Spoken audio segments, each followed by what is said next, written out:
if you're making $50,000, don't date. I'm just being for real. You're not ready to date. Again, I'm with you. You're not ready to date because courtship costs. Okay. Everything costs. You can go for 22 walks in the park. Eventually, shorty is gonna need a sip of something. And the average woman shouldn't be, saying as a basic statement to all women, like, oh yeah, you shouldn't accept these type of guys because you're an average woman. And the average woman will probably need to work. Yeah, I Maybe agree. if you're, a beautiful model type, 10 out of 10 type of woman, you can make these type of, claims. Like, okay, you better have some money to spend on me. Sure. But you are a 6 and you shouldn't be advocating. You should never be advocating for anything beyond what you yourself should even be given.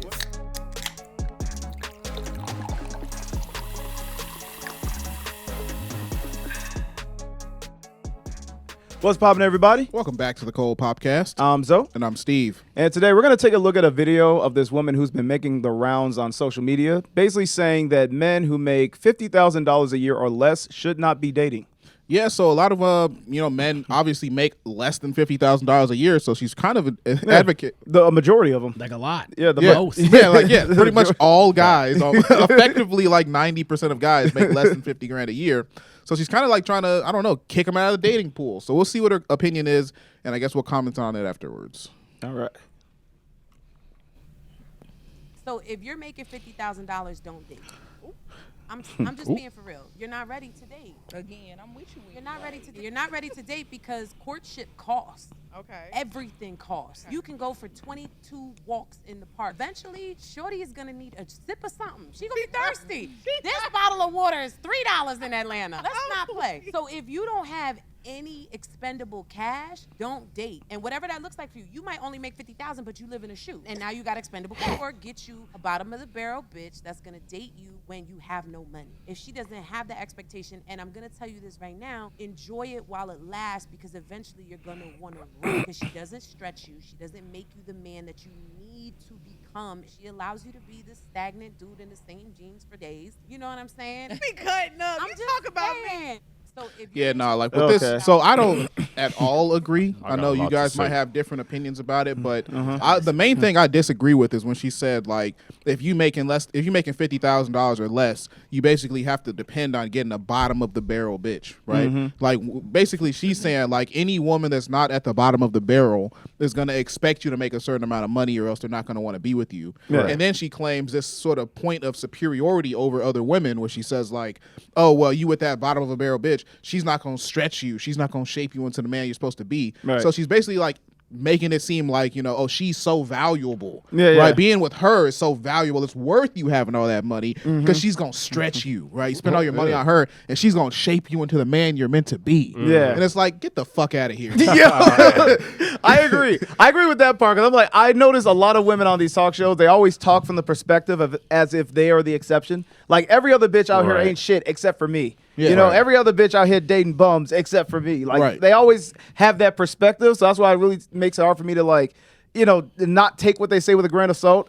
Because one thing is, like, her advice directly only benefits her. Yeah. Because she's the type of girl who, I'm going to guess, wants to date men in, like, a higher tax bracket. So she's like, all the rest of the men, in order to eliminate, the potential chance that she might run into guys that she doesn't want to date, you all should just stop dating, and then that makes it easier for her to find a guy in that bracket. So it's like, it's not really like genuine advice. It's just, how do I make it easier for me in the dating world? And one of that is, let's get rid of all the men she probably wouldn't want. Right. And then two, it's like she's setting a standard for what men should do, which I'm not necessarily saying is wrong, because I do think that if you want to date and have like enough leverage to actually date in the way you would like to, you are going to have to meet some financial requirements.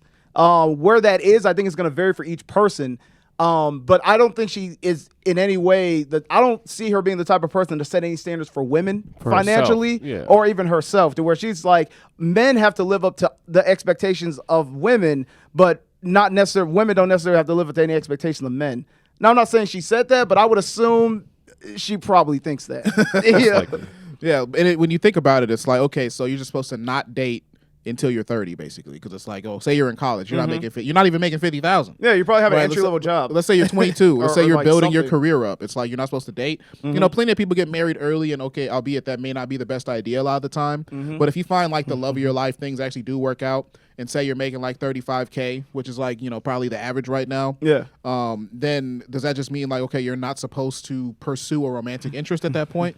Because personally, I believe that that's like the ideal time to at least get some experience with dating. Yeah. Like you may not end up with that person forever, but if you don't have any experience dating until you're fucking making 55,000, you're probably going to be like 28, 29 years old by then. So, Yeah. you know. And another issue I have, and there's like generally a lot of this rhetoric with like what you should make before like getting in dating that I don't necessarily like is it's like the idea of courtship in most countries, in America for the longest time, has always been built on the idea of a partnership. Right. In the sense that like, you know, a household can be stable. You know, the idea is like most places or most like the idea of stability in America was built on the idea of like a family or like a unit. It wasn't like an idea that one person is supposed to be making $100,000 a year. Right. It was usually $100,000 a year household is made because you had two people making incomes, bringing it together, and then making that work. And I think this takes away from the idea because now we live in a very like a society that pushes the idea of like, you know, very capitalistic ideals of materialism and trying to be the very best, even though only certain people are going to make it to that level. And I think that's building this idea that, you know, you have to make this alone before you can even start thinking about being with someone versus the idea of people are meant to come together so they can make things work. Well, I think it's like nowadays it's framed, and I would actually kind of got to push back on that because it's like the idea of everyone working, like the man and the woman working, that was maybe like a late boomer like thing.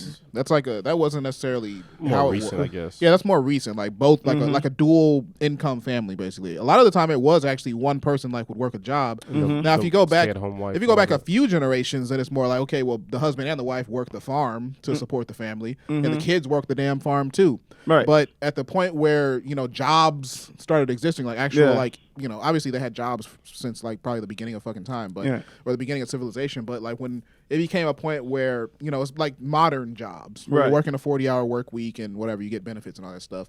It was more like the husband would work, the wife would take care of the kids, and based on that one income, they could actually afford it.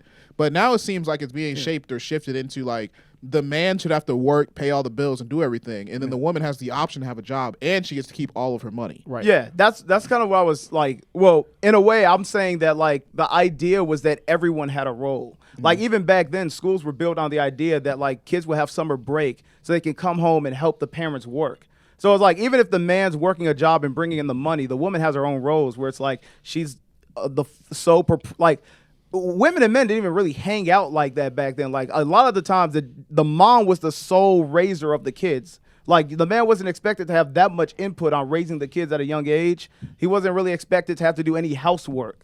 So it's like nowadays that we kind of moved into where the economy shifted, now it's like everyone kind of has to do a little bit of everything.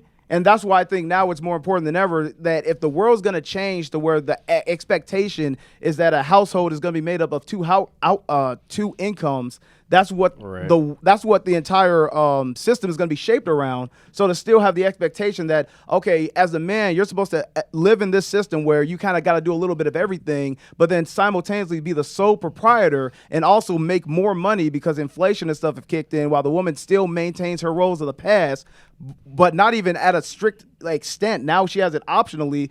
There's just way more pressure on the guy. Yeah. And it's like becoming an unrealistic expectation in that aspect. And my You know? thing is like the standards she's setting and applying towards like all men don't even make sense. Like as a woman, you know, obviously if you're like, she's a 6, right? Yeah, let's give her a score. She's arguing like a 6. I would between honestly, four- like I would four say and six. Six and I'll under, give yeah. her 5. You know, I'm not trying to be an a-hole. I was buying but this, she's so like, I'm the being average nice. I'll woman. give her a 6. You know, she's not like the And average. she's big and ugly, but she is light skinned. So that Yeah, gives her a couple yeah. extra She'd make the points. round in the black community. That light skin's gonna take her places. But no, body wise, that's definitely you're not getting above average. I'm not giving you that. So she's more so average. And the average woman shouldn't be, you know, saying as a basic statement to all women, like, oh, yeah, you shouldn't accept these type of guys because you're an average woman. And the She's average projecting. woman will probably need to work. Yeah, I Maybe agree. if you're, a beautiful model type, 10 out of 10 type of woman, you can make these type of, claims like, okay, you better have some money to spend on me. Sure. But you are a 6 and you shouldn't be advocating. You should never be advocating for anything beyond what you yourself should even be given. Yeah, What she's did- what not did- because it capable of doesn't even make getting that kind What of did man. Kevin Samuel say? She is not Average worth at best. Yes. Yeah.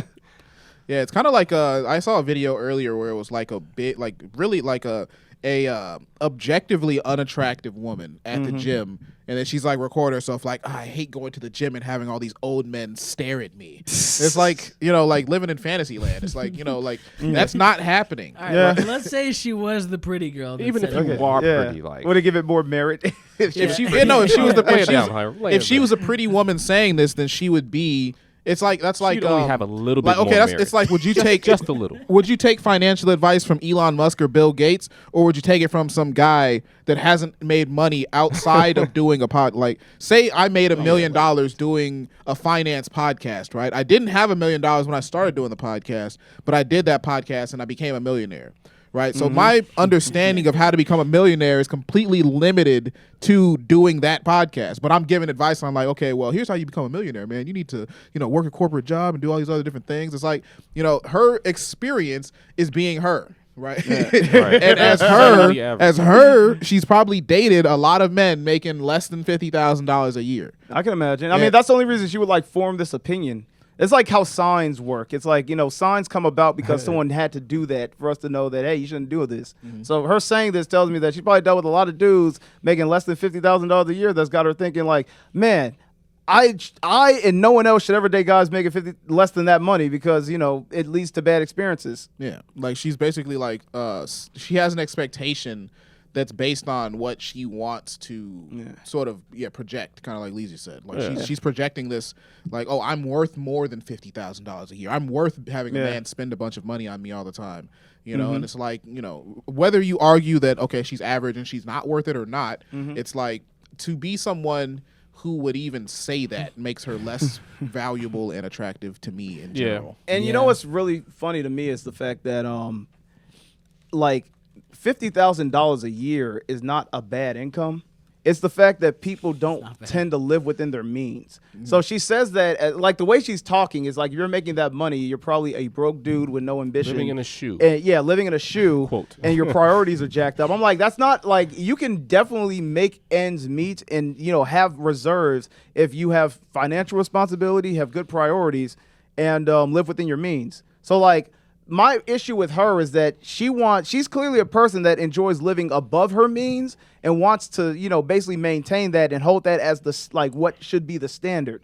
And I think that's disingenuous because I'm like, I think the average woman needs to, because it seems like the women talking here are like the type of women that expect to live luxury. And not everyone's going to have that. I don't think everyone should expect luxury. I think people should expect to live within their means. I think you have a lot less problems in life if you just live at your tax bracket. Yeah, you can that's want delusion. more, but Just if you're delusion. like, if you're thinking that should be the standard and you're less for it, then you're gonna have a lot of bad experiences in life because you're constantly at a deficit at what you're able to accomplish. She's delusional. Yeah. Yeah. She thinks she can jump further than she can. Yeah, and here's the thing: if you want Probably ain't exceptional far. outcomes, I'm gonna just say it. You got to be an exceptional person. And I'm looking at her.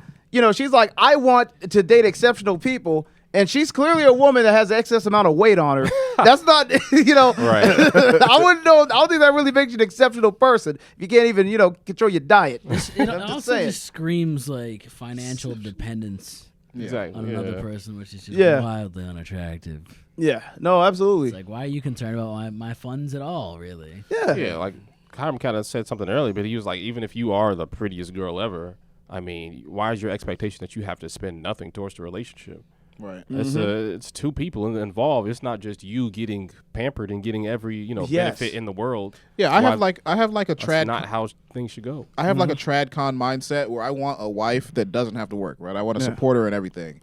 Now, what I don't want is a fucking girlfriend that doesn't have to work, right? She can have, she could and should have a career leading up to the point that I decide to actually marry the woman. Yeah. But up until then, it's like, well, so you should have some level of individual value that you bring Contribute into some the value. relationship. Yeah. Yeah. Like if it's just a matter of like, well, okay, you know, you're just expected to have sex, and you know that's like the value. You're like a nice little piece of arm candy, Right. and I'm supposed to like drop half my check on you every year, just for, you know, to have you around. Then that's Just be like, there. What about children?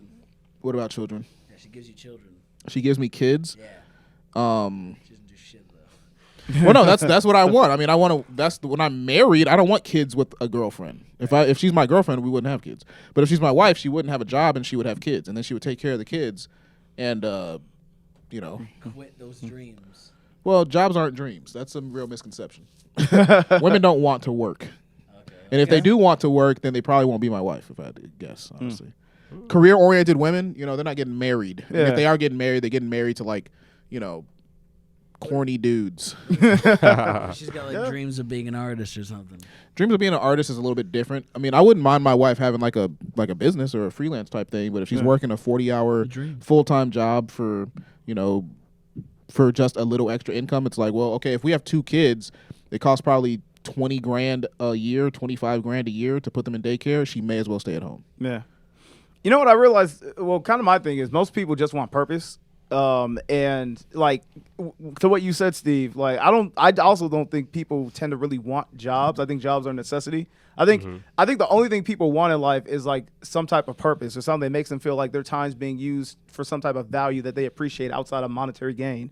If you're doing something that you like actually get fulfillment from outside of money, then that's probably your purpose. I think a lot of women, and you know why I feel like men would probably be more inclined to find purpose on outside means that, you know, might mimic work would be because we can't have kids. Like women can have kids, and a lot of times that becomes their purpose when they, you know, have it. And I don't want to be the guy that just tells like all women can do is have kids, but a lot of women, you know, it could be, it's like biological. They love, like most of them will be very satisfied when they have a kid. That's why baby fever is a thing. Like they'll start yearning for the kid and then they'll have it. And then they're like, I live for this kid now. I think that's a normal thing. And I think that's usually why once they have that, all the other stuff just becomes like secondary. Because it's like now they want to raise that kid. I have a question that kind of backs up what Zoe is saying, right? I want everyone to answer this. Have you ever seen a man, I mean, maybe you've never even seen a woman do this. I've seen like 5 or 6 women do this, but have you ever seen a man take his finger, like there's a baby, right? There's a baby with a dirty nose, and then the man digs in their nose and pulls the booger out. And then like wipes it on some tissue, even with a piece of tissue. Have you ever seen a man do that? I have nieces and nephews. Yeah, I've taken care of Barehanded? babies. Yeah. You dig boogers out of their nose barehanded. Yeah. They're struggling to breathe. Bullshit. I don't believe you. Bullshit. What type I of don't believe question is this? Well, no, I'm just saying. Well, basically, I was gonna make a Wanna make sort of. care I was gonna make more. a thought more about like a maternal You just gotta instinct. pinch it and That is sick. Yeah. But Oh, but I I see feel what like you're as a woman, you would probably be more likely to do that. I guess. Yeah. But I guess Hiram, maybe you got a little more maternal instinct in you than Yeah, me. that's But- right. Oh, that's like Yeah, a. I mean, I can understand care for your own kid. It's the thing that's like when I've seen girls get hyped over someone else's kid. Like they'll Yeah, just see they'll a do that. random baby and they're like, oh, I want to hold it. I want to like, it's like, I think that's maternal instinct because I could give less of a shit about someone else's kid. I'll be honest. like by now I have younger cousins that, I hang around and I love them. But it's like it's not like a thing to where it's like I want to raise those kids. I just love my family.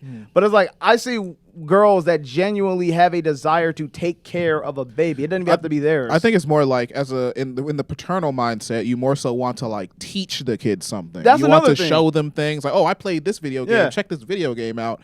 Or oh, like I got Pass my on little cousins.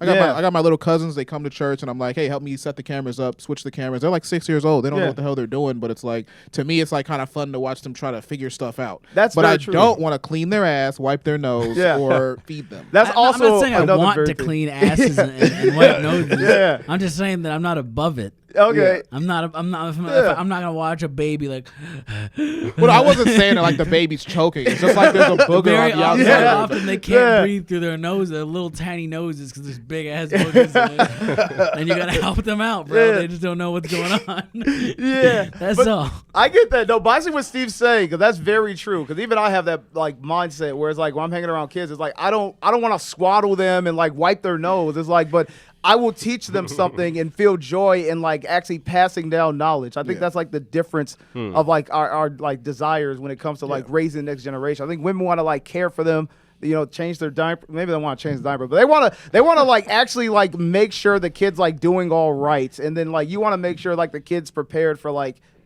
bad shit to happen. That's gonna happen. Yeah. Yeah, you want to prepare them for life, really. Mm-hmm. Women, what I don't about- think what women about prepare postpartum kids for life. depression?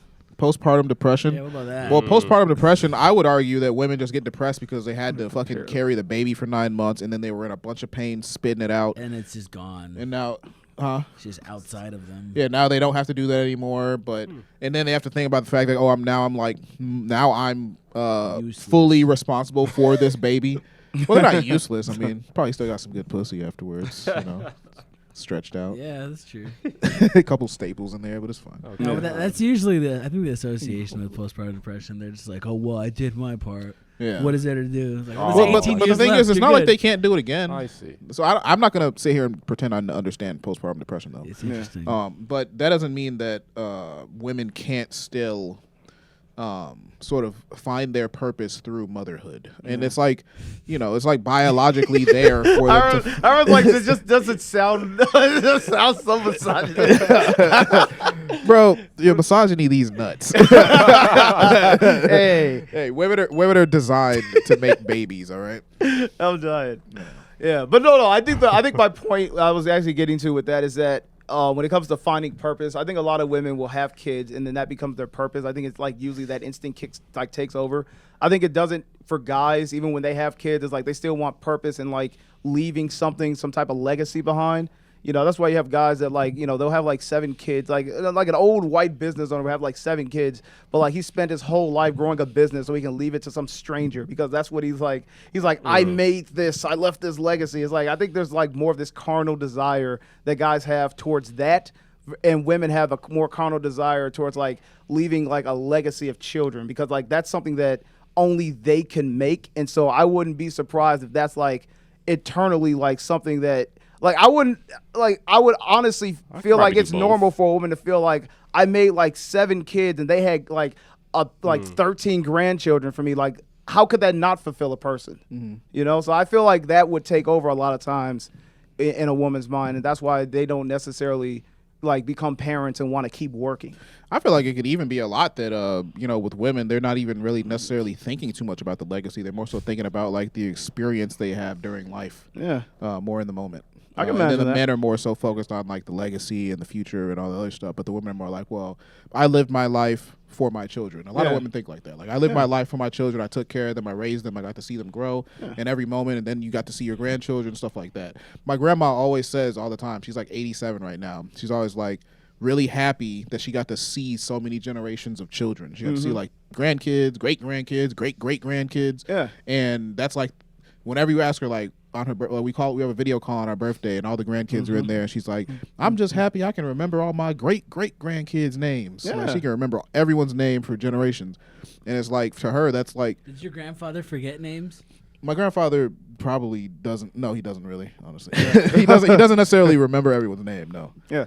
In fact, when I was a right kid, there, that's they used to pretty call good. me Dennis all the fucking time, and it used to push me off. Yeah, that's funny. My mom, like, she has a huge family, and like, she remembers all the details and intricacies of like the relations of our family and stuff. Yeah, you ask my granddad about that shit, Yeah. he doesn't give a fuck. I'm telling you, like, I think that's a very womanly thing. I Yeah. think that's like instinctual. It's like being the matriarch. You know, the patriarch is like, yeah, I worked for 60 years and I paid for all this shit. Yeah. So you guys can be happy, and I'm gonna just, I'm gonna chill. my dad retired last year, and he still wants to find things to do in terms of work in his free time. Like he won't just be retired. You know, That makes my sense, grandfather's man. doing the same thing. He's very much like always trying to find stuff in his house to break so he can fix it. So I'm just like, I think it's just different, Yeah, like my my grandma, she's retired and she's not trying to pick up a hammer at all. Like she's good. Yeah, my granddad's about to be 90, and he still goes. He has real estate, and he still goes to like buff the floors and fucking collect rent and fix doorknobs and all types of shit. He just does it because it's like he was built. He was built to work. I personally don't have that gene. Like, when I retire, I'm not doing shit. Like I want to be involved in my kids' lives, but I would rather it be like, okay, I run a business with my kids and they do all the work. Yeah. You know what I'm saying? Like I want to lead them and instruct them. But Yeah, but that's still like a form of, it's like, his thing was like, I'm a handyman. Maybe your thing is like, I want to build something you could take over type thing. It's like the same Blacks in concept. his office. I will not be smoking blacks when I have kids. All right. I'll be smoking cigars by then. Yeah. Level up. I thought that, but then I changed it to blacks. Oh, really? I definitely had to, my friend. Is Roosevelt's mic on? Roosevelt just got here, by the way, guys. I want Roosevelt to yeah, Roosevelt's not on. Yeah, It's one of the gray ones. I just want to ask Roosevelt real quick. We're gonna close this episode out, but since Roosevelt's finally here, we got a little sneak guest speak, whatever the fuck. yeah. we got Rosie in Man, I was the running office. late, man, but I'm back. Is that all? I Here, can't. nah. Yeah, I think I he's- hear yeah, him. it's all Okay. right. So Roosevelt, man. Can y'all hear me? Yeah, we hear you. Mhm. Yeah. Okay. Do you think that men should only date if they're making more than $50,000 a year? They shouldn't be. This woman says Wait, that. should we play this You want to play the again? video? I already seen it. we before. Yeah, he's Should seen. we- He's seen. He's seen. Oh, it. he's I've seen it before. Yeah. Seen this I shit. mean, I feel like it's up to the person. Like, if your money not right, you know what I'm saying. You shouldn't be dating. You should be focusing on, getting your money right, whatever that agree with is that. to you. You feel me? Even if that's under 50K. Well, I mean, because maybe you got a lot of debt bills or something. right, you never know somebody's situation, and it's like, it's somebody out there that'll deal with that. You feel me? It's somebody out there that'll work with that. You know what I'm saying? Does But- making? Oh, go ahead. It's like you only gonna get to a certain level doing that. You feel me? It's only a certain like tier of women you can access with only making that kind of bread. You feel me? So you just, Unless you get lucky, basically. what you mean? Like unless you get lucky and you find someone that's like the way she put it, she said, you're gonna get a bunch of bottom of the barrel women. But I feel like, there's a chance that you get a woman that's like of a decent quality and who has the sort of interest in sort of investing in the future you, like the potential that you present. But that's not usually going to be the case, especially if you're looking at women that even have this thought process where they're thinking like, he doesn't make enough money, I can't be with him. But If you combine your money, y'all got a lot of money together. Yeah. I'm actually kind of curious. Like, what do you guys think when because she's clearly tiering women, where she's like, you're getting bottom of the barrel. What do you think her idea of like how women are ranked is? Because I feel if I had to basically say it, I think she's going off of financial.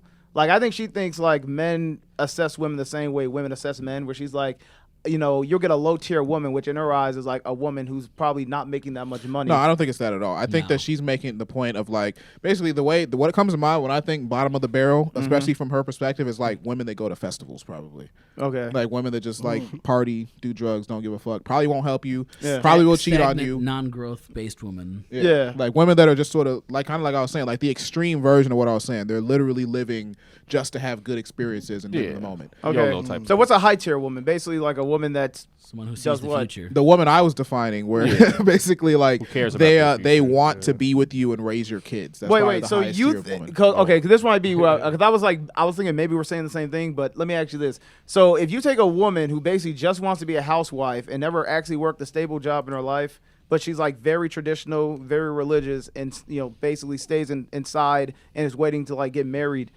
Do you think she would consider that a high tier woman or a low tier woman? Depends on no, if this woman wouldn't. Okay. She would. She was actually talking about the woman's quality being based off of like like traditional How they will values, stretch you. what they will do to encourage you to be better, to dress Pushing better you. and shit like that. Yeah. Okay. So like pretty much like how much stress will she give you? Okay. But what I'm saying is, do you think that she would look at a woman who literally is just a housewife and say he got himself a high tier woman?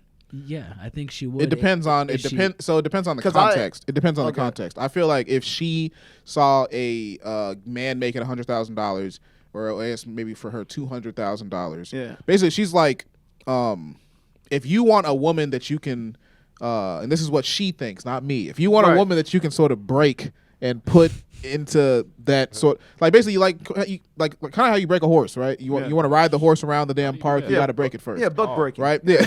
No, not buck breaking. God damn it. No, but I'm saying like basically like you get them to stop wanting to have sex with other men, right? Which is like, you know, probably a hard thing to do for someone like her. But if you get them to sort of settle down. This woman's been taking an unnecessary amount of strain. I'll say that. I'm like, I don't agree with anything she said, but some of this is unnecessary. Well, I mean, she probably wants to have bro. sex with other men. What, do you not get that opinion? That I she know. wants to I have mean, sex with other obviously, men? she's like in the dating pool. She wants to have sex with men and probably find I didn't one. call her a whore. I'm just saying you get them Okay. to stop doing that Okay. and be with you, right? You Yeah. need to have a certain level of quality, I guess, or you need to have a certain level. Yeah. So basically, whatever. The question was, do you think that the housewife would be considered high value? She's Yeah. high value the second she gets that man to marry her. Okay. No, and that's what you think she thinks. Pretty much, yeah. Okay, I disagree. I genuinely, because the way she values money and the way she sees the financial aspect having as much weight as to you shouldn't even be trying to date if you don't have money.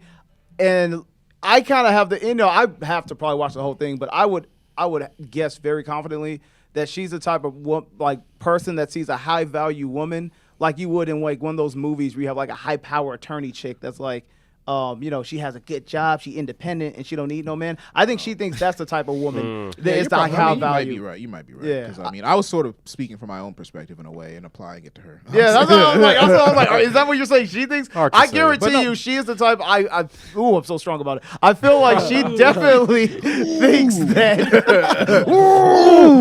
This got fucking got so fucking stretched over I'm here. telling you, dude. I think she's the type of chick that is talking about getting yourself an independent boss bitch as a fucking high value. I didn't really get that. Honestly, She I was see like what you're saying. letting But them wear the same pants, But she- multiple but days. she- Yeah, But she she got did- the shoulder pads in your freaking suit pants.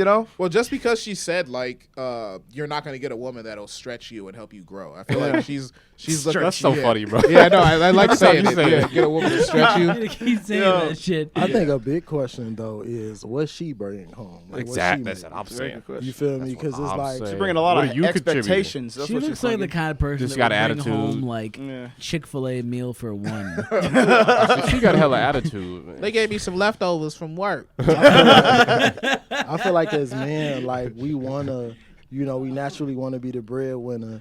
You know what I'm saying? And we actually want to be the breadwinner in a situation, and that's understandable. But I feel like for you to make a statement like that, it's like, okay, do you either bring the same amount of bread, or it's like, do you have a very good character? Like, Right. you feel me? Like, I feel like a high value woman it's like, well, for a woman, I feel like a high value woman, it really don't matter how much she make. I guess it's like her loyalty and her character that makes her a high value woman. Okay. It's like, So, what is she like- gonna pass on to your kids? Is she gonna make them on to a bunch of little assholes? Yeah, Right. she got attitude. She terrible with people. How does she handle stress, difficulties, yada yada yada. I feel like a lot of the quote unquote high value women of today don't have very good characters. Okay. You know what I'm saying? And I feel like they equate the value to like looks, popularity. Yeah. You feel me? And like, OnlyFans followers. something like that too. You know what I'm saying? But Yeah, attention. their character sucks. You know what I'm saying? Yeah. And just because you look good and you can you got get this any do what you want influence and shit. that don't make you high value. It's your character. You feel me? And I feel like when it's the man being viewed upon, it's like his income, his tax bracket. You feel me? But I feel like women don't. They talk about that a lot. You can see a lot of content about women saying what men need to be making. But what about, you feel me? What positive character traits women need to have to get a high value man or to keep a man in general? That's a big one in my opinion. Yeah, I mean, like sometimes, I feel like we should close this out soon, but let's just give our closing thoughts. I feel like it really depends on the man, what's valuable to them. But unfortunately, the men right now that have like high monetary value have low moral value, and they select women based on things basically solely like looks or their status, not their personality, not their moral, not their culture. So the people that are sort of looking up to those people that have a high monetary value, they end up following in that trend, and then it basically is like a feedback loop where the women see that, oh, well, these sluts are the ones that are getting with all the high money niggas, so I'm going to do what they do. And then the women become lower value and the men become lower value, at least on a moral scale, and that perpetuates itself. But if you're looking at if you're looking at basically the opposite of what is popular, then you can find women that still have more traditional interests and more traditional moral standards.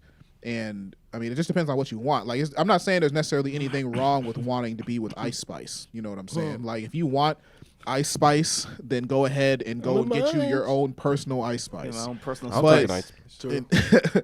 But like, I feel like if you are the type of man who actually has a desire to build something lasting, I guess, then that Ice Spice character is only going to take you so far. And honestly, she's probably going to leave your ass and cheat on you anyway. So, Depending on her character. Yeah, I think if I close it out, I mean, I personally think just the whole dating concept has become way more overcomplicated in years. You know, I think, you know, in trying to understand and you know, each other, both groups trying to understand each other, trying to figure out what's valuable to the other group. We've gotten away from what matters, which is just find someone you like and try to make it work. You know, we try to put a value on everything, and obviously it's like there are, you know, I feel like everyone's got to meet a certain metric in every regard in order to be attractive to, you know, the counterpart. But essentially, I think if you take all that away, I think it's like just try to look for someone you like. Try to look for someone that basically meets all the important metrics that actually matter in dating, and not a lot of these superficial things that have become overly glamorized. I think you don't have to be rich to date. You know, you could definitely make things work with someone who's basically meeting enough to make their means meet. And if you're doing the same, come together and make something from that. I think that's what's important. I think, you know, essentially the crux of all this, I think people need to stop overthinking it, making it more complicated, and we need to go back to basics and just try to figure out, you know, why we even started liking each other to begin with. And, you know, not just, you know, start converging into the singularity where men are just the sum of their pockets and women are just as valuable as their looks. I think people bring a lot more to the table. And I think that if we can go back to those roots, we'll start to realize that we have a lot more about each other we like that aren't just what the media wants us to think. yeah, and stop having premarital sex, all right, everybody? Anyway. No, I'm just Premarital don't sex. do it. Anyway, I'm going to close the episode out, guys. So make sure you guys follow us on all social media at The Cold Podcast. We're on Instagram, Facebook, Twitter, TikTok, X, everywhere you can find social media stuff. Video and audio platforms, Spotify, Apple Podcasts, YouTube. Make sure you subscribe to the YouTube, man. It's a really good place to be. Plenty of videos. We got some fully released My Black Friends episodes. Speaking of My Black Friends, $5 a month gets you access to all of our exclusive content on The Cold Podcast, including My Black Friends podcast. About 85 episodes of hilarity. So make sure you check it out. Anyway, thanks for popping in. We got to pop out of here. All right. Peace.